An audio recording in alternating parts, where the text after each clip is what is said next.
У меня 50 рублей. Спички стоят 2 копейки коробка. Значит, я могу купить 2500. Скрипач свистит. У него еще чатла есть.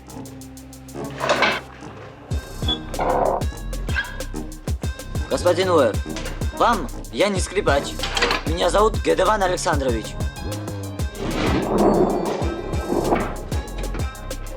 Там что, мотор?